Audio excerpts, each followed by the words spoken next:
Hallelujah. Praise the name of the Lord Jesus Christ. It's August 25. Ito ang aking paboritong Bible verse. Lay not up for yourselves treasures upon earth, where moth and rust doth corrupt, and where thieves break through and steal. But lay up for yourselves treasures in heaven, where neither moth nor rust doth corrupt, and where thieves do not break through or steal. For where your treasure is, there will be your heart. There treasure is, there will your heart be also. It's in Matthew 6 verses 10 to 20. Matthew verses 6, 10 to 21. Hallelujah. God is good all the time, and all the time God is good. Bless morning. God is great all the time. Bless morning, Team Jesus. Ito si Tita Bits, ang lingkod ng ating Panginoong Jesucristo sa Team Jesus International. So ngayon ay August 25, 2025. Praise the Lord sa kanyang kabutihan. Hallelujah. So, ito ang isa sa mga paborito kong verses, mga katigdisas, ang Matthew 6:19 verses 21.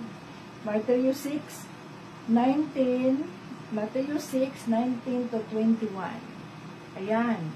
So, palagi itong aking, ito ay isa sa mga palagi kong minimeditate na salita ng ating Panginoong Jesucristo, lalo na kapag ang tukso ng kaaway ng Diyos ay gusto akong tuksohin sa mga bagay sa mundo.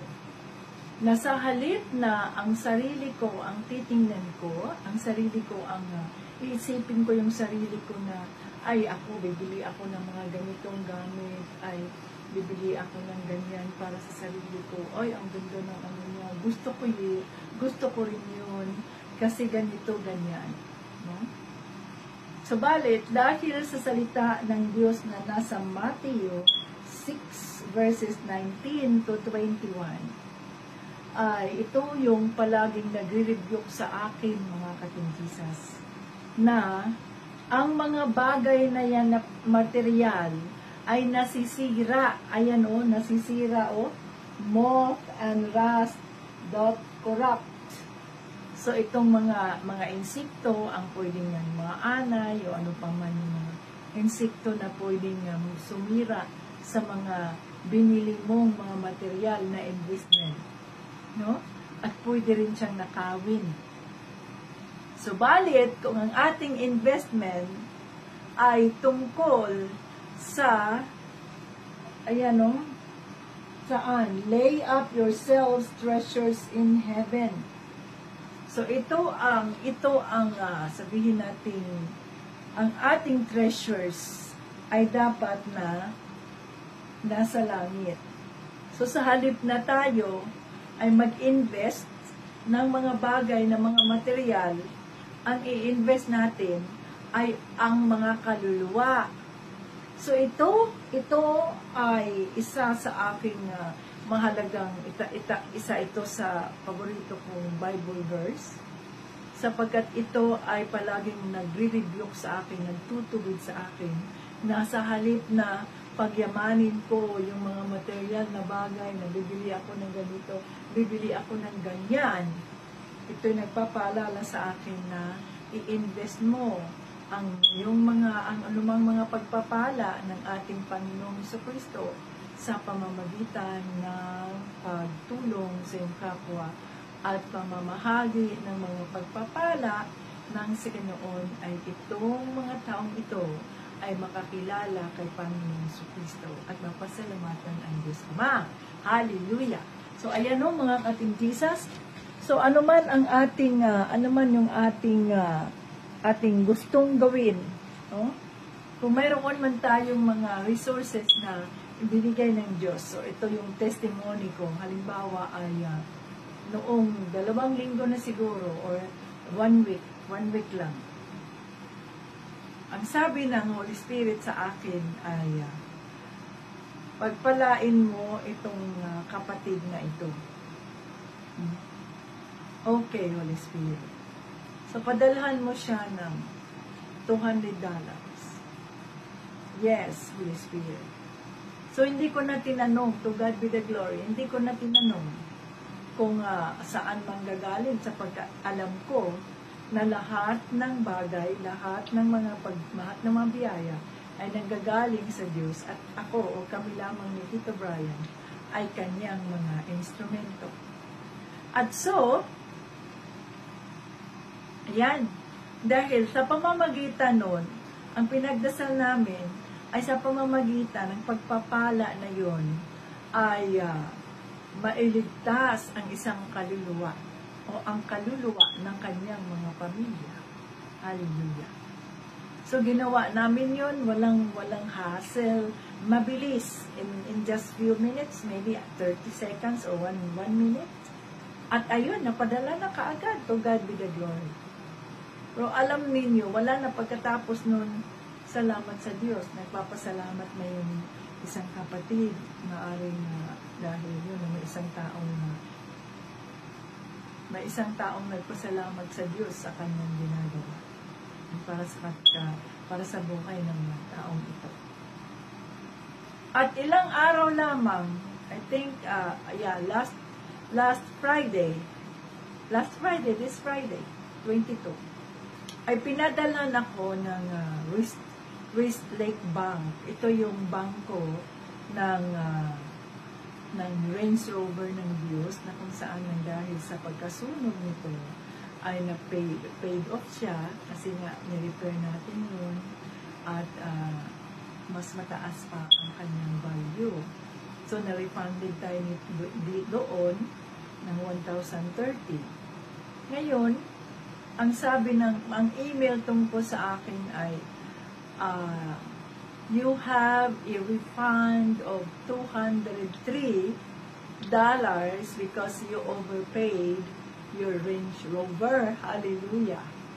So, mag-refund sila, mga katinjisas, ng $203 dahil na-overpay yung bayad sa Range Rover. To God be the glory. It was not expected na mayroong ibibigay ang Diyos. Subalit dahil sumunod tayo sa kalooban ng Diyos, to God be the glory, sa conviction ng Holy Spirit na magbigay ka ng $200 na yan. Hallelujah. No? Kasi yun ang investment namin sa langit, ang mga kaluluwa. To God be the glory. Binalik ka agad ng Diyos at mayroon pang interest. Hallelujah. So, ganun yun mga katinjisas. Yung ating mga investment sa langit, binabalik yan ng Diyos dito sa lupa at mas lalo na doon sa langit. Kaya to God be the glory, patuloy tayong maging generous.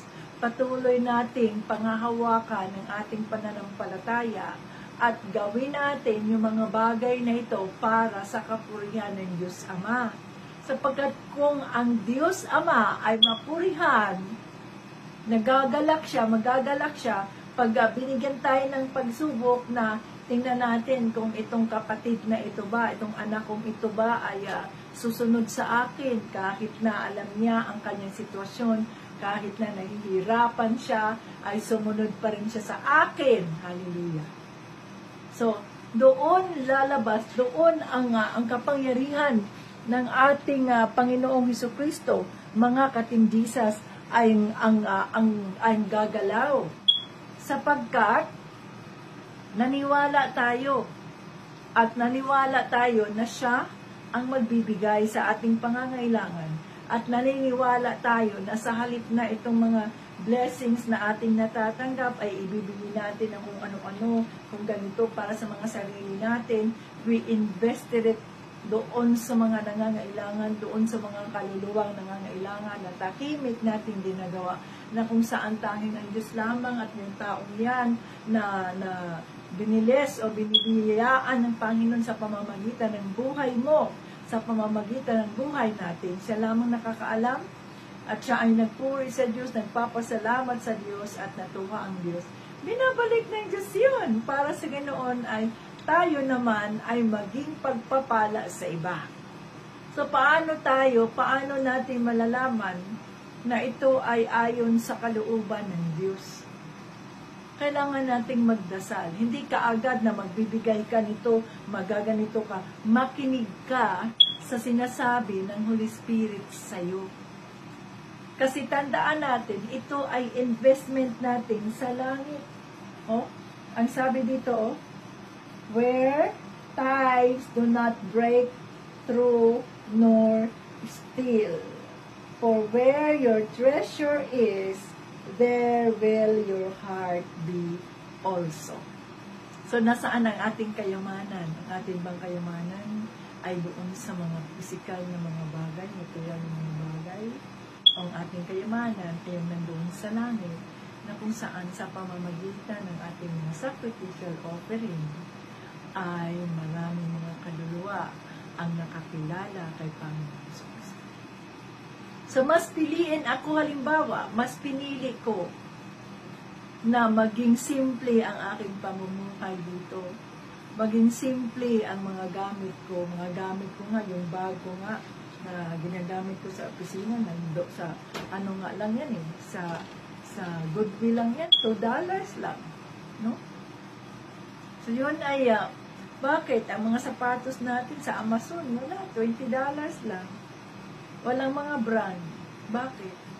Kasi hindi na yun mahalaga. Ang mahalaga ay ang investment natin sa langit, to God be the glory. Sapagkat itong mga investment na ito ang hindi nawawala. Ito ang nananatili magpakailanman. At ito ay ating i-harvest, no? Yung investment na yan, kapag dumating na ang tamang panahon na kunin na tayo ng ating Panginoon Kristo. At sasabihin niya sa atin, well done, my good and faithful servant. Kaya mag-invest tayo sa kaharian ng ating Panginoong Kristo na walang nakakaalam, kundi ang Diyos lamang. At kapag tayo ay naging matagumpay at nasunod natin ang kalooban ng Diyos, yun na ang ating naging testimony na dagdag investment yan, to God be the glory, at minabalik yan ng ating Panginoon sa Kristo. At ang siksik-lig di umaapaw 100%, may dagdag pa, nang sa ganoon ay tayo naman ay maging pagpapala sa iba. Hallelujah! Napakabuti ng ating Panginoon sa Kristo. Kaya panghawakan natin ang ating pananampalataya sa Kanya, at huwag tayong mawala ng pag-asa. Sundin natin ang boses ng banal na Espiritu na tahimik, subalit mabigat sa puso. Nandoon yung burden natin, mga kapatid, na kung saan walang ibang mapurihan kundi ang ating Panginoong Jesucristo. Hallelujah! So naway may napulot kayo kung mayroon mang conviction ng Holy Spirit sa inyo na magbigay sa isang kapatid na yan, sa isang tao na yan, ipagdasal ninyo muna, hingin ninyo ang kalooban ng Banal na Espiritu, sapagkat kung ito ay kanyang kalooban, ito ay mangyayari at ito ay ibabalik ng Diyos sa kanyang tamang panahon. Hanggang sa muli, Jesus loves us, and God bless us. Bye-bye.